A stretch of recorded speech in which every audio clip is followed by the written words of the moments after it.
বনের ভিতরে একটি গাছে বাস করত টুনি ও টুনির দুই ছানা। টুনি ছিল খুব গরিব।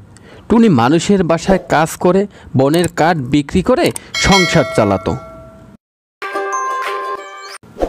এছাড়াই বনে আরেকটি গাছে বাস করত একটি দুষ্ট কাক।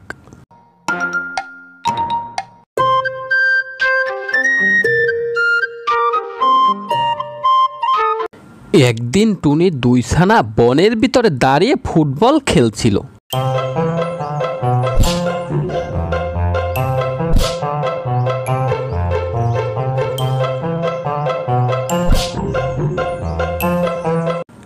এই সময় বনের ভিতর থেকে ঈগল সেনাপতি ও ঈগল রাজপুত্র আসছিল। ঈগল রাজপুত্রের হাতে ছিল অনেক সুন্দর সুন্দর অনেকগুলো বেলুন।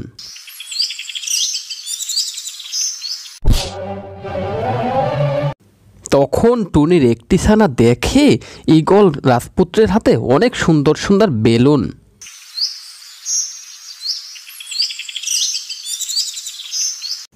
এত সুন্দর সুন্দর বেলুন দেখে টুনির একটি ছানা বলে,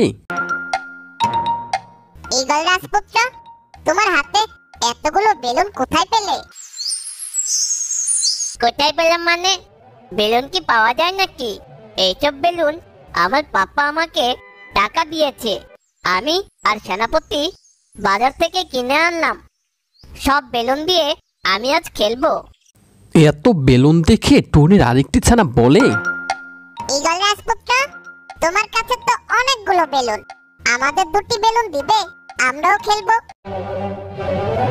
আমার বেলুন তোদের কেন দিব? তোরা কিনে নিতে পারিস না? আমার আম্মু তো আমাদের বেলুন কিনতে টাকা দেয়নি, কিভাবে কিনবো? তখন টুনির আরেকটি ছানা ঈগল রাজপুত্রের একটি বেলুন ধরে। তখনই বেলুনটি ফুটে যায়।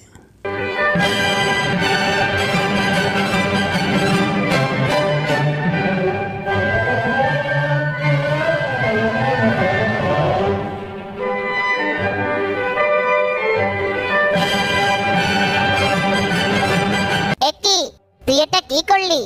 আমার বেলুন ফাটিয়ে দিলি।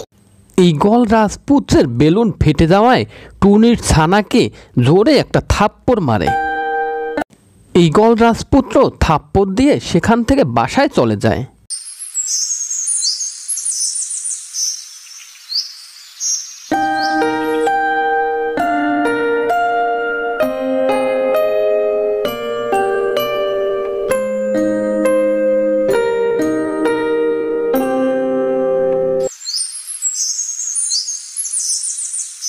কিছুক্ষণ পর টুনি সবার বাসায় কাজ করে নিজের বাসায় ফিরে।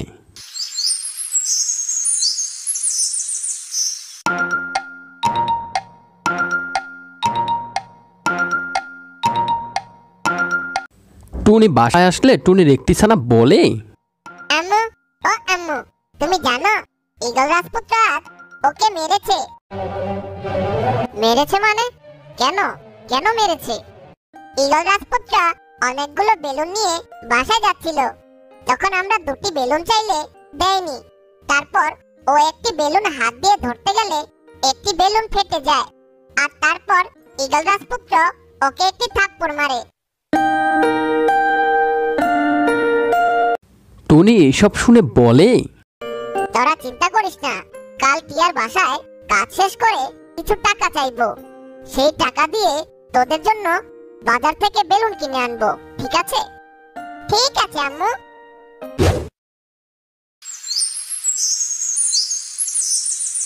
পরের দিন খুব সকালবেলা টুনি ঘর থেকে বের হয় টিয়ার বাসায় কাজ করতে। সারাদিন অনেক কাজ করে টুনি। সারাদিন কাজ করার পর টিয়াকে টুনি কিছু টাকা চায়, কারণ তার মাস শেষ হয়ে গেছে, বেতন বাবদ টাকাগুলো চাচ্ছে। টিয়া ভাইয়া, ও টিয়া ভাইয়া, আমার কিছু টাকা দরকার। আমার এই মাসের বেতন যদি দিয়ে দিতে তাহলে খুব উপকার হতো আমার। মাস শেষ না হলে এক টাকাও দিব না। কত চালাক তুই! এখন টাকা দিয়ে দেই, তারপর আর ভালোভাবে কাজ করতে আসবি না। তুই একবারে মাস শেষ হলে তারপর টাকা পাবি। কিন্তু টিয়া ভাই, আমার তো টাকা দরকার এখন।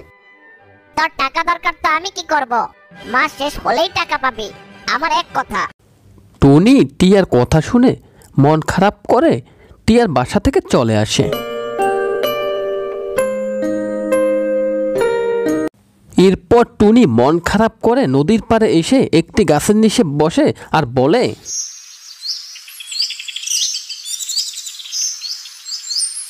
এখন আমি কি করব? আমার ছানাদের কিভাবে বুঝাবো? আমি তো আমার ছানাদের কথা দিয়েছি, আজ বেলুন কিনে নিয়ে যাব বাসায়। বেলুন নিয়ে না গেলে আমার ছানা খুব মন খারাপ করবে আর অনেক কান্না করবে। টুনি এসব বলে কান্না করলে হঠাৎ সামনে থেকে নদী কথা বলতে শুরু করে।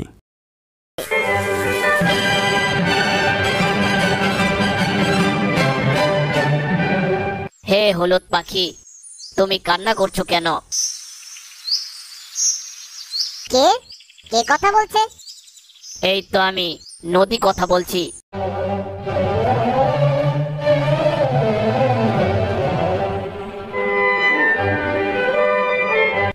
আপনি কিভাবে কথা বলছেন?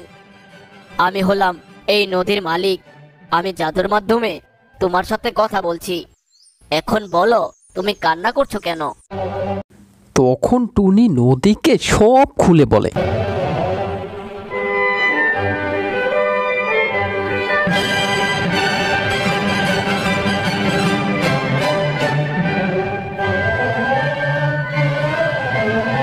চিন্তা করো না টুনি, তুমি আমার এই নদী থেকে কিছু পানি নিয়ে যাও।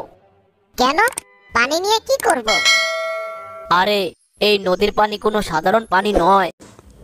বন্ধুরা, এই গল্পটি সম্পূর্ণ জানতে, কি হয়েছিল টুনির সাথে সব বুঝতে চ্যানেলটি সাবস্ক্রাইব করো। পরবর্তী ভিডিওতে সব কিছু দেওয়া হবে।